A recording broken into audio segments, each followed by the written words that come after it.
काम कांग्रेस पार्टी ने किया। सोनिया गांधी जी ने कहा कि छत्तीसगढ़ में होना चाहिए और भूपेश बघेल जी ने तो सबसे पहले आमंत्रण दिया कि मेरे क्षेत्र में, मेरे स्टेट में कांग्रेस का बहुत बड़ा अधिवेशन होना चाहिए। हमारे लोग तैयार हैं, चाहे वो ईडी की रेड हो, सीबीआई की रेड हो, चाहे कुछ भी हो, हम यशस्वी बना के दिखाएंगे, ये उनका दावा था। और आज वो हम आंखों से देख रहे हैं, ये सभी उन्होंने साबित कर दिया। चाहे कितना भी तकलीफ हो, इसको यशस्वी बनाएंगे, ये उन्होंने किया। और इससे पहले हमारे उदयपुर सेशन में तो अपने गहलोत साहब ने वहां पर राजस्थान में किया था। तो इसी ढंग से आज यहां प्लेनरी सेशन ये ऐतिहासिक है, 85वां सेशन है। ऐसे सेशन हर जगह नहीं होते, हर जगह मीटिंग्स होते हैं, हर जगह कॉन्फ्रेंस होते हैं, हर जगह पब्लिक मीटिंग होते हैं। लेकिन ये जो प्लेनरी सेशन होना, मुझ जैसे एक ब्लॉक कांग्रेस कमेटी से लेकर, पीसीसी से लेकर आज एआईसीसी का जो पद मुझे मिला, ये कांग्रेस पार्टी ने बहुत बड़ा गौरव मुझे दिया है। इसलिए हमारे डेलीगेट्स को भी मैं धन्यवाद देता हूं। हमारे वर्किंग कमेटी के जो स्टीयरिंग कमेटी है, उनको भी मैं धन्यवाद देता हूं। और खासकर सोनिया गांधी जी, राहुल गांधी जी, प्रियंका जी, इन्होंने जो मुझ पर प्रेम जताया और अपना एक भरोसा रखा, उस भरोसे के काबिल रहने के मैं पूरी कोशिश करूंगा। छत्तीसगढ़ के सम्मानित नागरिकों, हमारे रायपुर महाधिवेशन के मौके पर छत्तीसगढ़ प्रदेश कांग्रेस कमेटी द्वारा मोतीलाल वोरा सभा स्थल पर आयोजित हाथ से हाथ जोड़ो जनसभा में पधारे सभी मित्रों का और एक बार मैं स्वागत करते हुए, और आज ये भी आपको बताना चाहता हूं कि आज की जो सरकार है केंद्र में, ये लोकतांत्रिक सरकार नहीं है या लोगों के लिए काम करने वाली सरकार नहीं है। ये सिर्फ अपना डिक्टेटरशिप चलाते हैं। हमको आपके ओर से, गरीबों के ओर से, स्त्रियों के ओर से, एससी एसटी लोगों के ओर से कोई बात रखने के लिए वहां पर हमें आजादी नहीं है। कोई भाषण हम करते हैं जनता के हित में, और राहुल जी भी पार्लियामेंट में किए, मैं भी राज्यसभा में अपना भाषण किया, मेरा भाषण भी काट दिया, राहुल गांधी जी का भाषण भी काट दिया। हम कोई गलत शब्द नहीं बोले, हम किसी को गालियां नहीं दिए, हम सिर्फ उनको हिसाब पूछा। भाई, जो अदानी है 2004 पहले उसकी संपत्ति थी 3000 करोड़, 2014 में बनी 50,000 करोड़, और 2021 से लेकर 23 तक 2.5 साल में अब बनी कम से कम 13 लाख रुपए। ऐसी कौन सी जादू है, आपको बताओ, हमको बताइए। नहीं तो प्रोग्राम की जरूरत ही नहीं है, वेलफेयर स्कीम की जरूरत नहीं, प्रधानमंत्री किसान भी नको, वो भी नको। जो मंत्र आपने अदानी को पढ़ाया वही मंत्र हमको भी बोलिए। 1 रुपए को 13 रुपए कैसा होता है, या 1 लाख को 13 लाख कैसा होता है, सिर्फ 2.5 साल में। ये है एक व्यक्ति के लिए पूरा राष्ट्र उन्होंने गिरवी रखा, पूरे राष्ट्र के लोगों को तबाह किया। किसका पैसा है? 80,000 करोड़ उन्होंने एक इंसान को, एक कंपनी को अगर लोन देता है, क्या वो किसी के ओर से भी नहीं है? वो LIC का पैसा है जो लोग हमारे बच्चों के लिए इंश्योर करते हैं, हमारे लिए इंश्योरेंस कर लेते हैं। यहां बैठे हुए नेता अपने लाइफ इंश्योरेंस कर लेते हैं, वहां मीडिया के दोस्तों को भी इंश्योरेंस करना पड़ता। इंश्योरेंस के पैसे जो उस कंपनी में है, LIC में, वो निकाल के आपने दिया। और जो गरीब लोग, मेहनतकश लोग, मध्यम वर्ग के लोग, जो सरकारी नौकर है, किसान है, वो अपना पैसा बैंक में डिपॉजिट करता है। तो SBI बैंक हो, पंजाब नेशनल बैंक हो और कोई बैंक हो, उन्होंने भी इतना लोन दिया पूछो मत। तो ये इतना बड़ा लोन एक व्यक्ति को देते हैं, और वो भी किसके लिए देते हैं? जो सरकार के कंपनियां खरीदने के लिए, मॉर्टगेज कर लेने के लिए लॉन्ग लीज पे देते हो। और पैसा हमारा, संपत्ति हमारी, पब्लिक सेक्टर्स हमारे, और खरीदने वाले हमारे पैसे से अदानी। और इसको आशीर्वाद देने वाले कौन? मोदी। मोदी साहब ये तो हमेशा ये कहते हैं, मैं खाऊंगा नहीं, न खाने दूंगा। यही कहा ना लफ्ज? हाँ, न खाऊंगा न खाने दूंगा। अब भाई आप बोलिए, आप नहीं खा रहे, पैसे तो कोई खाते नहीं, लेकिन हमारी संपत्ति एक एक बेच रहे ना। ये पैसा किसके पास जा रहा है? तुम्हारे दोस्त के पास जा रहा है। वो कौन सा दोस्त है जिसके प्लेन में आप प्रधानमंत्री की वोट लेने के लिए गुजरात से आए थे? वो उसी के प्लेन में आए थे। और बोलते हैं मैं रिश्वत को कभी बर्दाश्त नहीं करूंगा, करप्शन बंद। कहां बंद है भाई? ये हो सकता है कि छोटे छोटे करप्शन में बंद किया, लेकिन बड़े बड़े करप्शन के लिए मैं अलाउ किया, यही हो सकता है।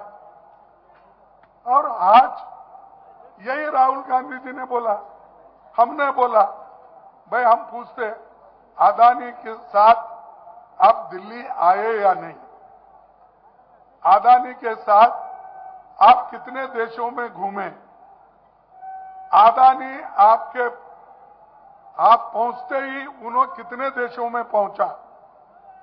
अदानी को कितने देशों के साथ आपने वहां के मुखिया से मिलवाया? यही हिसाब पूछ रहे थे। जब हम हिसाब पूछ रहे तो हमारे भाषण गायब, उसमें नहीं, ना किताब में नहीं, ना वहां पर प्रोसीडिंग में नहीं, कि निकाल दो ये। तो हम ऐसी डेमोक्रेसी में है जिस डेमोक्रेसी में बोलने की आजादी नहीं, लिखने की आजादी नहीं, खाने की भी आजादी नहीं। तुम ये खाओ, तुम वो खाओ, फलाना छोड़ो।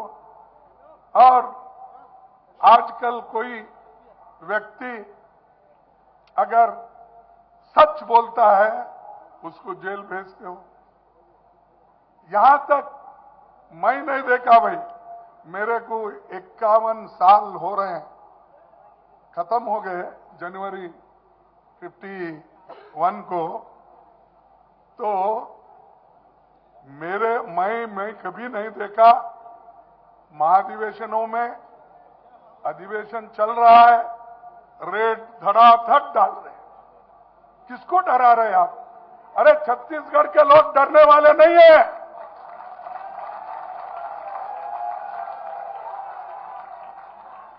और अरे वो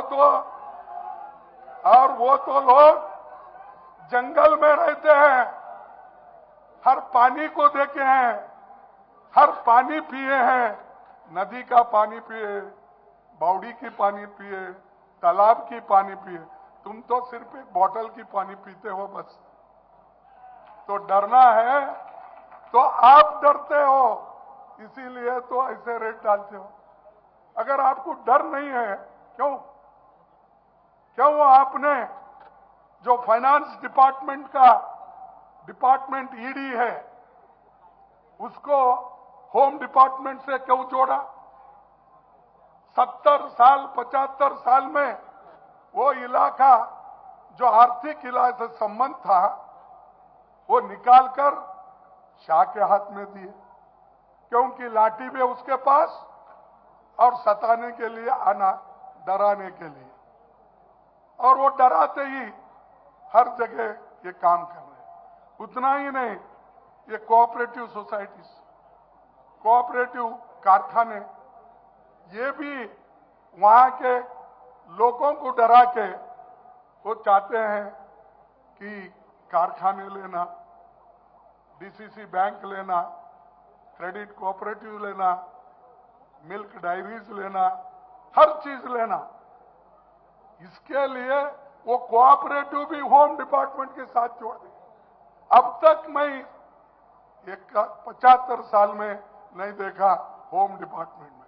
होम में तो लॉ एंड ऑर्डर रहता है, बहुत से आईएएस आईपीएस इनके समस्याएं रहते हैं और देश के बॉर्डर ये देखने का रहता है।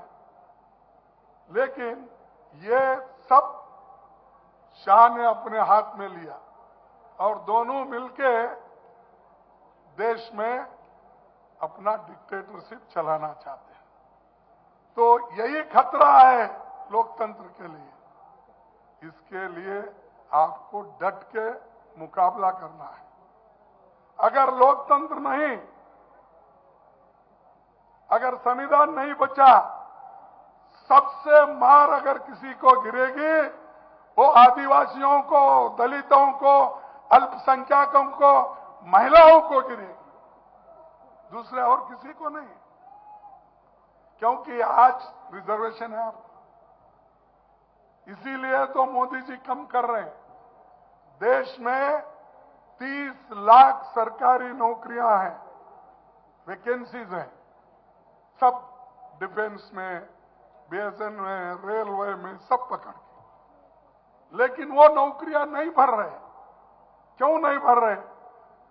इसमें कम से कम 60% वैकेंसीज गरीब लोगों को जाते हैं।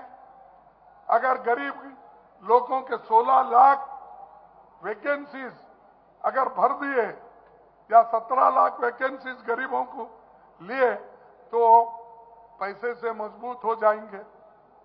और पैसे से जब मजबूत होते हैं तो उनमें बोलने की ताकत आती है। जब बोलने की ताकत भी आती है, बच्चों को पढ़ा सकते हैं और ठीक ढंग से अपना संसार भी चला सकते हैं। इसीलिए मोदी जी ये नहीं चाहते कि वो वैकेंसी भरो। लेकिन वो करते क्या है, जो एक किसी स्टेट में जाना, जहां चुनाव हो रहा है, वहां बोलना कि वहां के चीफ सेक्रेटरी को बुला के, भैया आपके पास कितने नौकरियां खाली है? साहब हमारे पास 5 लाख खाली। अरे 5 लाख छोड़ो भाई, मेरे को एक 70,000 का सर्टिफिकेट प्रिंट करके दो, ताकि नौकरियों के मैं उस इसमें फंक्शन में बांटूंगा। तो वो आप देखा होगा 2-3 जगह उन्होंने अपॉइंटमेंट के सर्टिफिकेट खुद प्राइम मिनिस्टर ने बांटा। कहीं सुना आपने? वो डिप्टी सेक्रेटरी करता है काम, उसकी ऑर्डर जाती है क्लर्क से। लेकिन हमारे देश के प्रधानमंत्री वो खुद अपॉइंटमेंट के ऑर्डर बांटते हैं, इसलिए कि इलेक्शन में उन बच्चों को मालूम होना, अरे मोदी जी हमको अपॉइंटमेंट, अरे वो तो आपका हक है। और 30 लाख वैकेंसीज है, ये उनका नहीं है, ये पब्लिक सेक्टर के हैं या सरकारी नौकरी है। तो ऐसे बहुत से नाटक मोदी जी करते हैं और लोगों को डराते भी हैं और ऐसा बोलते हैं कि देश के लिए मोदी धन्यवाद। अकेला सारे अपोजिशन को भारी है। आप देखे होंगे हमारे राज्यसभा में जब रिप्लाई दे रहे थे, छाती ठोक के कहते थे, ये मोदी किसको डरेगा नहीं, सब अपोजिशन को एक मोदी बस है। भाई तेरे जैसे लोग बहुत इस देश में आए और चले गए, और जनता, डेमोक्रेसी में जनता डरती नहीं, जनता के पास शक्ति है। अगर तेरे उनके पीछे नोटों की लाठी की शक्ति है तो हमारे पास वोटों की शक्ति है, और लोग वो वोट इस बार इस्तेमाल करके दिखाएंगे। लेकिन दोस्तों, आपको एक होना चाहिए। यह मुसीबत आपके ऊपर आ रही है, किसी अमीर के ऊपर नहीं है, किसी बड़े या छोटे अमीर के ऊपर नहीं है। पूरा हमला गरीबों के ऊपर है। जो सोनिया गांधी जी ने फूड सिक्योरिटी एक्ट दी, उसमें उन्होंने 90,000 काट दिया। मनरेगा स्कीम, जिसको 1,75,000 करोड़ रुपए रखना था, उसको सिर्फ उन्होंने 30,000 करोड़ रख दिया।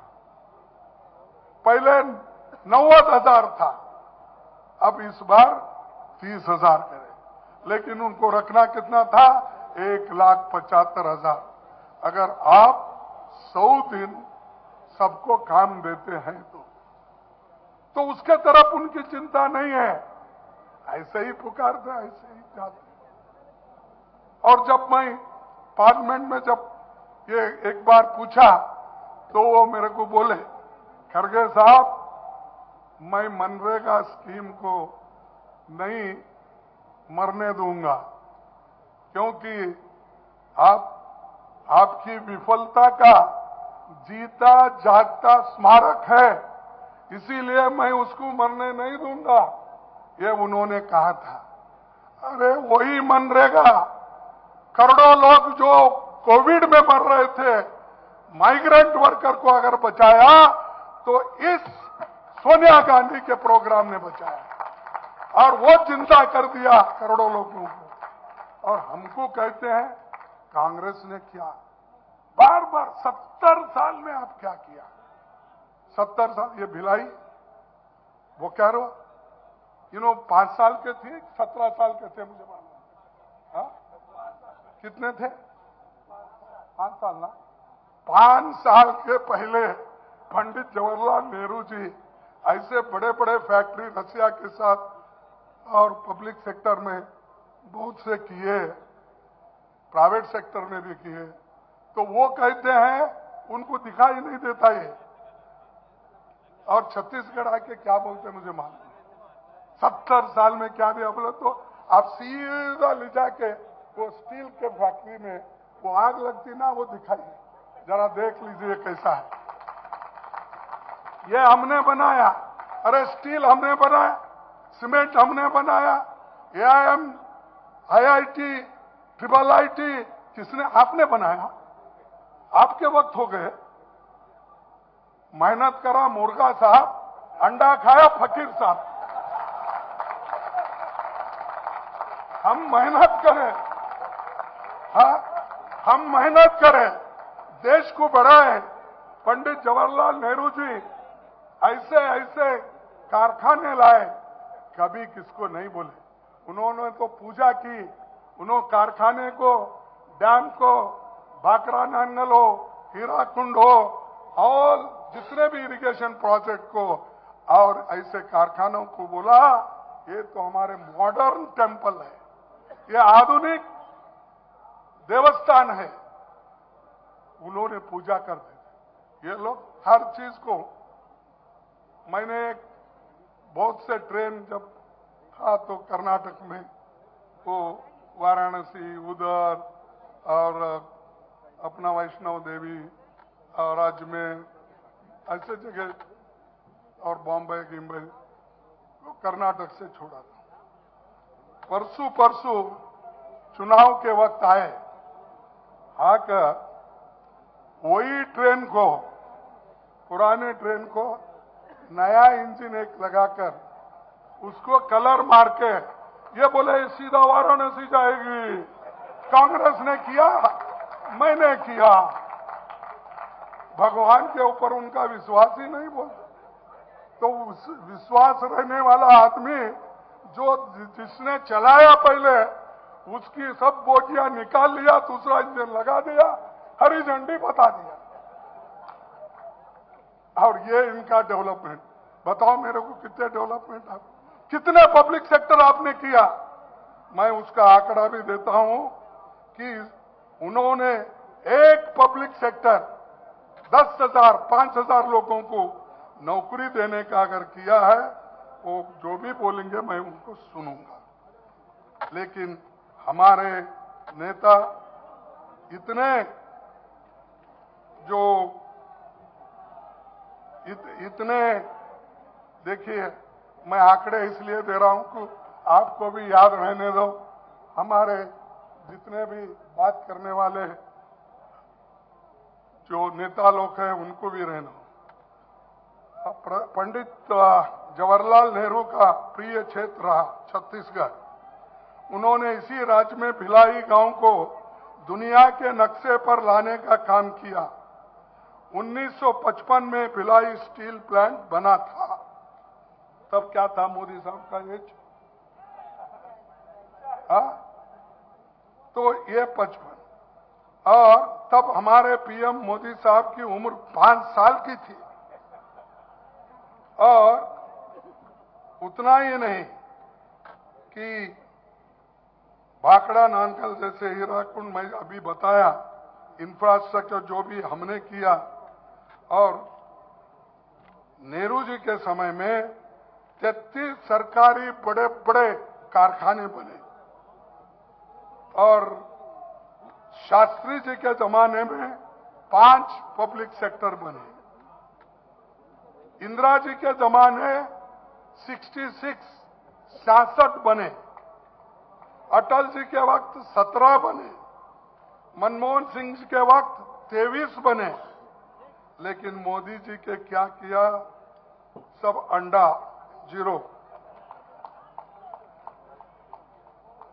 तो नया पब्लिक सेक्टर बनाने का तो छोड़ो, 23 पब्लिक सेक्टर जो मुनाफे में थे, इन्होंने दूसरों को बेच डाला।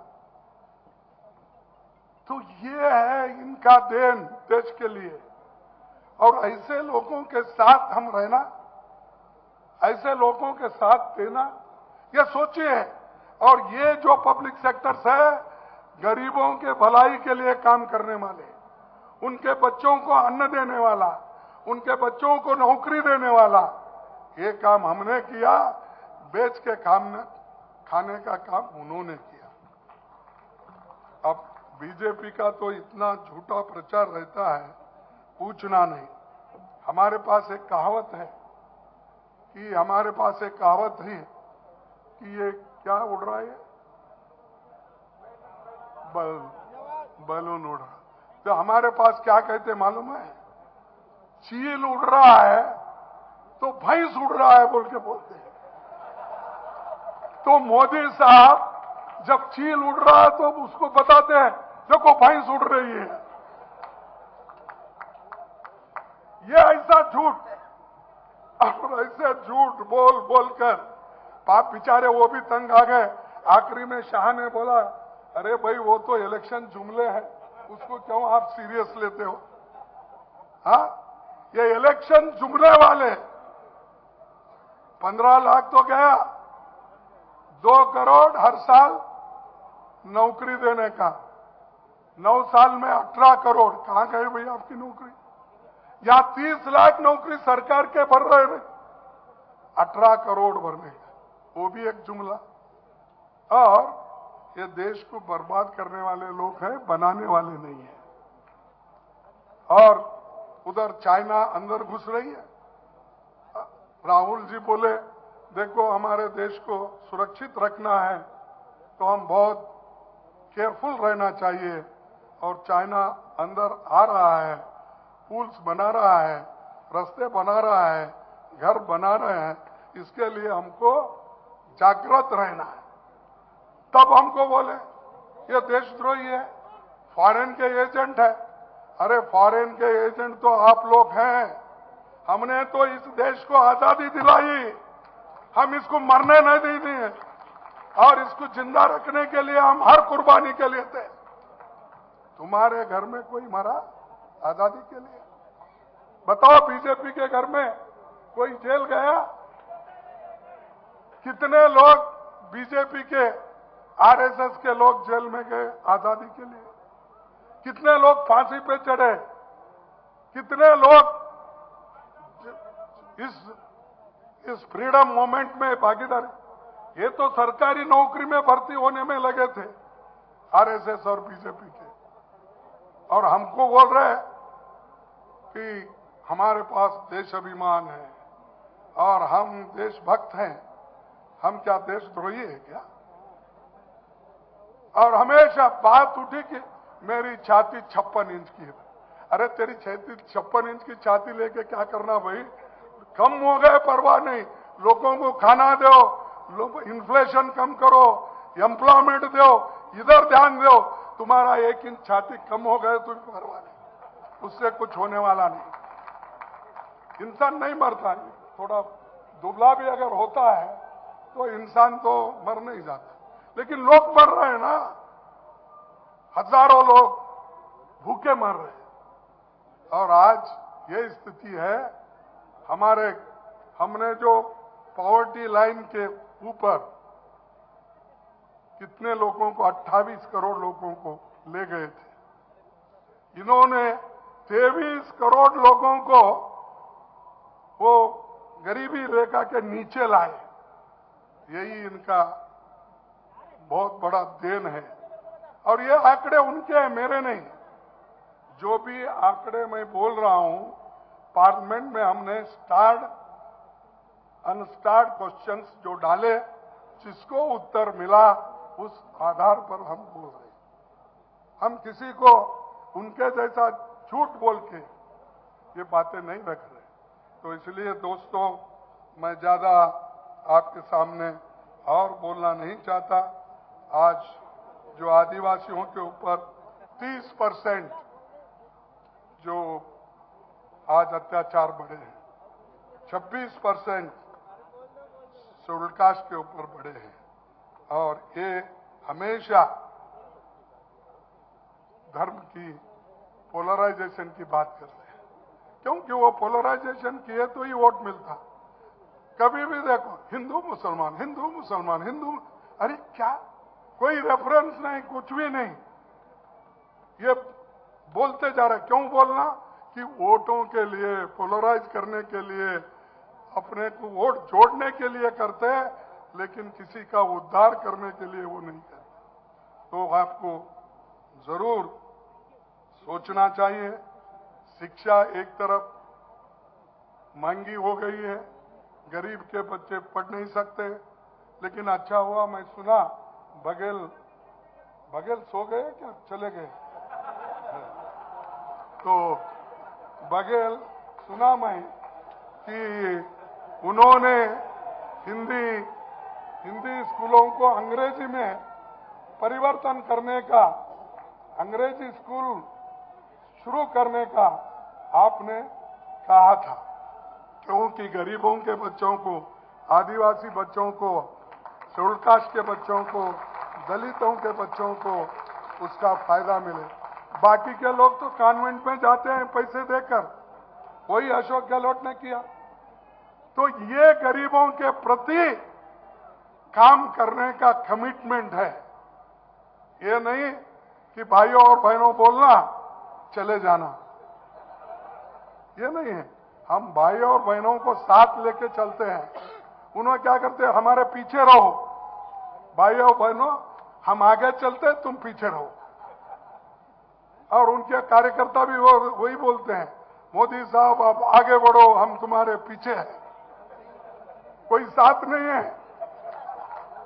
तो इसीलिए मैं आपसे हाथ जोड़ के विनती करता हूं, ये जो